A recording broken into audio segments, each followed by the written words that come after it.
Halo, Assalamualaikum warahmatullahi wabarakatuh. Selamat datang di YouTube channelku.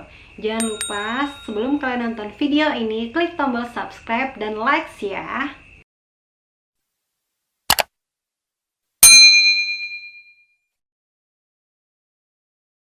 Dalam video kali ini aku mau sharing lagi seputar pasca melahirkan. Yang pasti ini adalah kisah nyata. Yang pasti ini adalah pengalaman pribadiku. Karena banyak banget yang nanyain kalau jahit perineum atau jahit Miss V itu sakit nggak sih? Jadi aku akan jawab, kupas tuntas secara habis. Yang pasti ini sesuai dengan pengalaman pribadiku dalam video kali ini.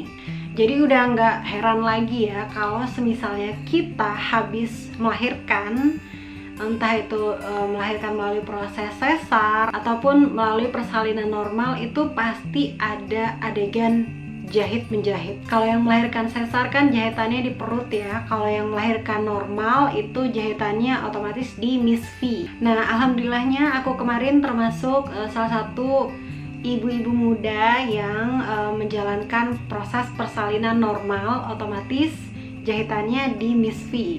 Jadi sesuai dengan pengalamanku kemarin, hasil tanya-tanya sama dokternya langsung, berdasarkan pengalamanku kemarin setelah sharing-sharing sama dokternya, ternyata jahitan atau robekan di Miss V usai persalinan normal itu ada grade-nya atau ada tingkatannya. Jadi nggak semua itu dipukul rata obras atau obras itu apa ya, jahit luar dalam gitu, ibaratnya banyaklah yang dijahit gitu.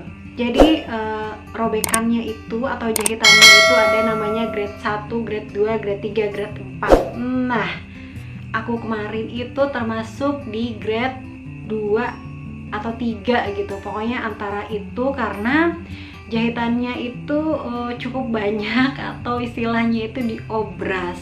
Jadi jahitannya itu cukup banyak, kata dokternya itu luar dan dalam. Ini mungkin untuk yang udah ngelahirin atau OTW mau ngelahirin pasti udah tahu lah ya apa yang ku maksud. Jahitan luar dan dalam, lapisan dalam juga robek, lapisan luar juga robek. Jadi ya lumayan banyak lah aku kemarin dijahitnya. Nah, setelah itu kan banyak banget yang nanyain, sakit nggak sih jahitan pasca persalinan itu di Miss V ya, khususnya terutama. Aku akan jawab di sini sesuai dengan apa yang kurasakan kemarin ya. Jadi ini sesuai dengan ceritaku langsung yang udah ngalamin. Berhubung aku kemarin itu robekannya itu ada di grade 2 ketiga, jadi cukup banyak kayak yang dijahit. Memakan waktu cukup lama juga untuk proses penjahitannya karena robekannya itu di dalam sama di luar. Nah, kata dokternya, ini aku wawancaranya itu persis pada saat dokternya itu lagi ngejahit ya. Jadi benar-benar sesi tanya jawab antara aku dan dokternya itu pada saat momen yang kurang tepat menurutku. Tapi pada saat itu tuh benar-benar tingkat kekepoanku tuh tinggi banget gitu loh. Jadi sambil dokternya ngejahit itu aku sambil nanya panjang kali lebar mengenai robekan ini, mengenai proses penjahitannya segala macam. Jadi grade 1 itu atau tingkatan pertama itu jahitannya itu nggak terlalu banyak, alias ya paling kalaupun sobek itu cuman ya setengah senti atau 1 senti atau bahkan nggak ada sobekan sama sekali gitu. Nah, kalau di grade 2 itu dia cukup banyak yang robek ya, bagian luarnya aja nih cukup banyak yang robek. Nah, kalau misalnya di grade 3 itu dia sudah agak sampai ke dalam-dalam gitu, terus bahkan hampir mungkin mencapai dubur ya.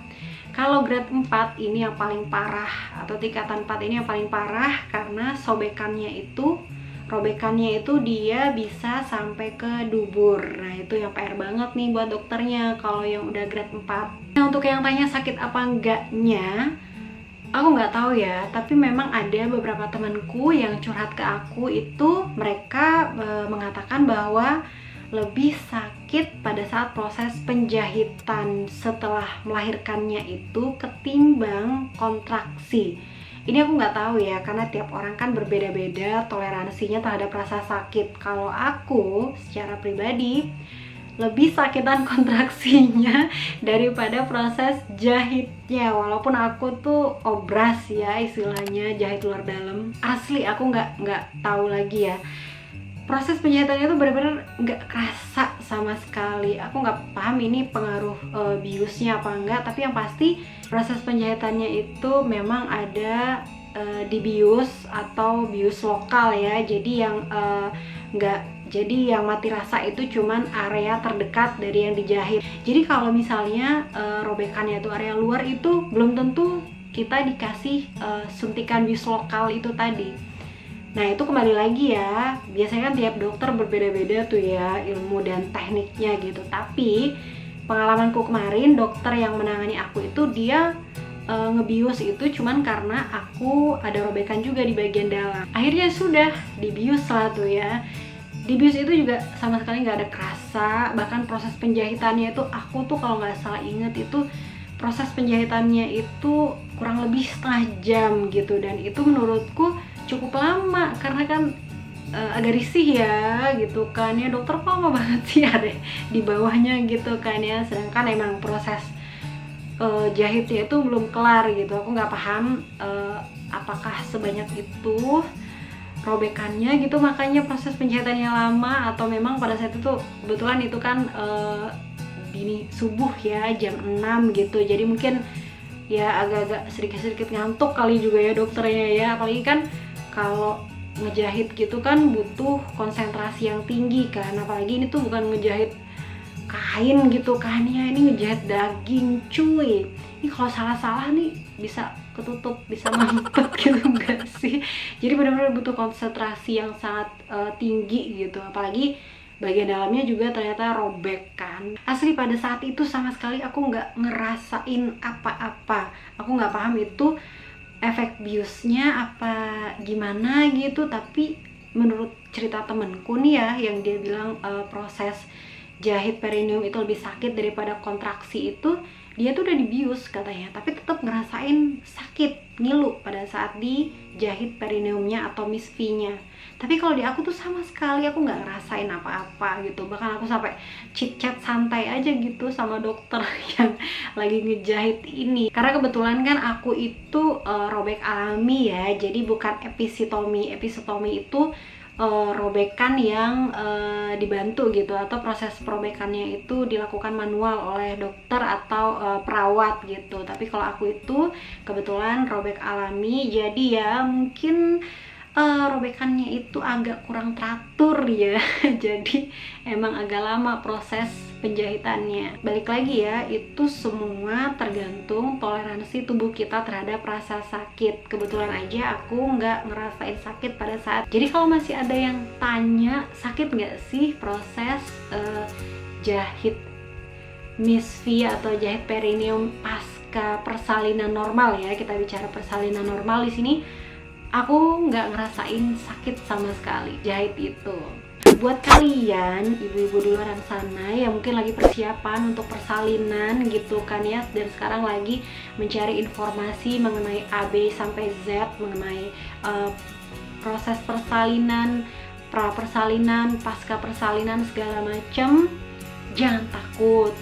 Ya, jangan terlalu terfokus pada aduh nanti kalau dijahit sakit nggak ya, aduh bla bla bla. Aduh please jangan dulu membebani pikiran kalian dengan hal-hal seperti itu. Pokoknya yang lebih penting itu pikirin aja kesehatan kalian dan juga bayi yang akan lahir. Terserah mau persalinan sesar atau normal, semua itu butuh perjuangan. Perjuangannya sama aja. Bukan berarti kalau kalian itu lahir sesar itu kalian bukan menjadi seorang ibu sesungguhnya gitu kan ya. Enggak, sama aja semua, mau persalinan normal mau persalinan sesar, semua itu punya tantangan masing-masing dan semua itu butuh proses yang menurutku itu nggak mudah prosesnya. Sekali lagi jangan takut, jahit perineum atau jahit misfi pasca persalinan itu nggak semengerikan yang mungkin kalian bayangkan gitu. Karena ya balik lagi sih ya kan, kalau udah tahu babynya udah lahir sehat normal lengkap gitu kan ya, kita pasti tuh akan mengabaikan semua rasa sakit gitu. Jadi bener-bener gak kasak pokoknya jahit itu, walaupun jahitnya luar dan dalam. Ya kalau dibayangkan juga ngeri sih ya, ngeri banget. Sekian aja sharingku mengenai jahit perineum ini atau jahit PSP ini. Semoga aja bermanfaat. Wassalamualaikum warahmatullahi wabarakatuh.